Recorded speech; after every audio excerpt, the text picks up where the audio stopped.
है। सांख्य दर्शन में संख्या शब्द से उत्पन्न हुआ है, जिसका अर्थ है सम्यक ज्ञान या सम्यक ज्ञान या विवेक ज्ञान। संख्या शब्द गणना रूपी संख्या भी है, क्योंकि संख्या में ये दोनों ही अर्थ सम्मिलित हैं। सांख्य में संख्या अर्थात प्रकृति पुरुष के संबंध का विवेक है, तथा संख्या अर्थात गणना रूप में यह 25 तत्व स्वीकार करता है, इसलिए इसका नाम सांख्य दर्शन रखा गया है। इसके प्रवर्तक कपिल हैं और उनका प्रमुख ग्रंथ है सांख्य सूत्र। सांख्य दर्शन का मूल ग्रंथ तत्व समाज है। इसके अतिरिक्त ईश्वर कृष्ण कृत सांख्यकारिका इसका एक प्रमुख ग्रंथ है,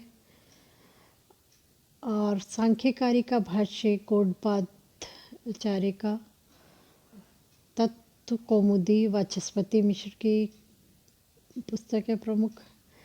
इसके अलावा विज्ञान वृक्षु के 2 ग्रंथ है जो सांख्य से संबंधित है, सांख्य प्रवचन भाष्य और सांख्य सार। अब हम बात करते हैं सांख्य दर्शन के एक प्रमुख सिद्धांत कार्य कारणवाद, जो कि सत कार्यवाद कहलाता है। सत कार्यवाद सत कार्य और वाद शब्दों से मिलकर बना है, जिसका संक्षिप्त अर्थ है कि कार्य उत्पन्न होने से पहले सत अर्थात कारण में पहले से विद्यमान होता है। ये जो सिद्धांत है सांख्य का कार्य कारण से संबंधित से सत कार्यवाद कहा गया है। सांख्य का जो सत्कार्यवाद है वह प्रकृति परिणामवाद कहलाता है, क्योंकि सांख्य के अनुसार सृष्टि के सारे तत्व प्रलय की अवस्था में अव्यक्त रूप से प्रकृति में विद्यमान रहते हैं तथा सृष्टि की अवस्था में कार्य रूप में व्यक्त होते हैं। सांख्य दर्शन के अनुसार कार्य कोई नई सृष्टि न होकर कारण की कार्य रूप में अभिव्यक्ति है। अपने इस कार्य कारणवाद यानी सत्कार्यवाद की सिद्धि के लिए सांख्य 5 युक्तियां देता है, जो कि सांख्य कारिका की इस कारिका में है।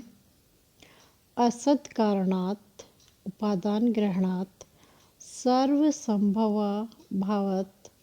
शक्तस्य शक्य कारणात् कारण भावाच्य सत्कार्यम। इसमें सत्कार्यवाद की सिद्धि के लिए 5 तर्क है इस कारिका में।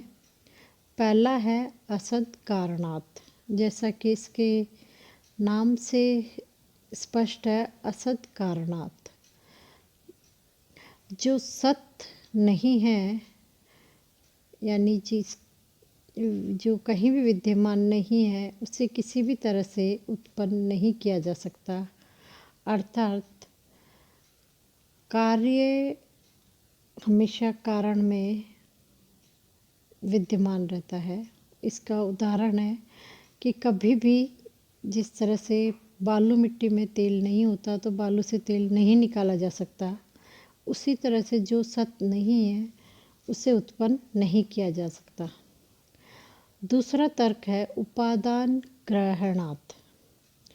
उपादान ग्रहणात् उपादान कारण से संबंधित है। उपादान कारण वह होता है जिससे कोई भी वस्तु बनती है। जैसे मिट्टी से घड़ा बनता है तो घड़े का उपादान कारण मिट्टी है।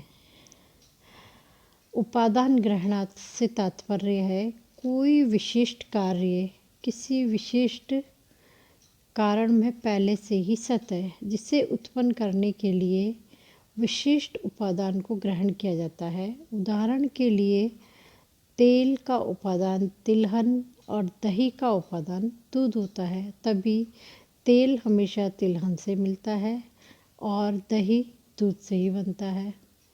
तो विशेष कार्य की उत्पत्ति के लिए विशेष उपादान ग्रहण करना सिद्ध करता है कि जो कार्य है वह कारण में पहले से ही विद्यमान रहता है। तीसरा तर्क है सर्वसंभवात्।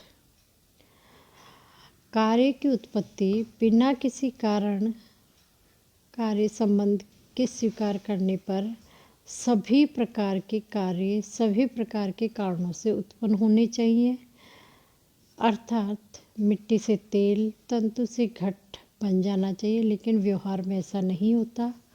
तो प्रमाणित होता है कि कार्य उत्पन्न होने से पूर्व अपने कारण में विद्यमान रहता है।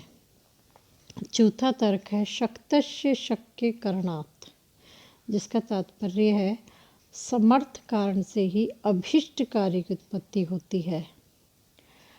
इससे ये सिद्ध होता है कि सूक्ष्म रूप से कार्य अपने कारण में विद्यमान होता है। पांचवा तर्क है कारण भावात्। कारण और कार्य में अभेद तादात्म्य संबंध होता है। कार्य कारण से भिन्न न होकर कारणात्मक या कारण का ही रूप है और कारण कार्य रूप में आने से पहले भी सत है। अतः सिद्ध है कि कार्य अपनी उत्पत्ति से पूर्व अपने मूल रूप अर्थात कारण रूप में सत है, अर्थात कार्य अपनी अभिव्यक्ति से पूर्व भी कारण में विद्यमान रहता है। इसी सिद्धांत को सत्कार्यवाद कहा गया है। सत्कार्यवाद के भेद। सत्कार्यवाद के दो भेद स्वीकार किए गए हैं, परिणामवाद और विवर्तवाद।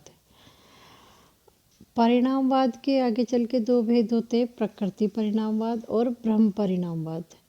परिणामवाद का तात्पर्य है कि जब कोई कारण कार्य में परिवर्तित होता है तो उसमें जो परिवर्तन होता है वो वास्तव में होता है। जो ये स्वीकार करते हैं वो सत्कार्यवादी परिणामवादी होते हैं। प्रकृति परिणामवाद, जैसा कि पहले बताया मैंने आपको, सांख्य का जो सत्कार्यवाद है वो प्रकृति परिणामवाद कहलाता है। और दूसरा इसका भेद है ब्रह्म परिणामवाद, जिसके समर्थक विशिष्टाद्वैत वेदांत के रामानुज है, क्योंकि वह ब्रह्म से सारी सृष्टि को उत्पन्न मानते हैं, इसलिए उनका जो सत्कार्यवाद है वह ब्रह्म परिणामवाद कहलाता है। सत्कार्यवाद का दूसरा भेद है विवर्तवाद, जिसके समर्थक है शंकराचार्य। विवर्तवाद से तात्पर्य है कि जब कोई कार्य कारण में परिवर्तित होता है तो उसमें जो परिवर्तन होता है वो वास्तविक ना होकर आभास मात्र होता है। इसका उदाहरण है जैसे अंधेरे में हम रस्सी को सांप समझ लेते हैं तो वास्तव में रस्सी सांप नहीं बन जाती। धन्यवाद।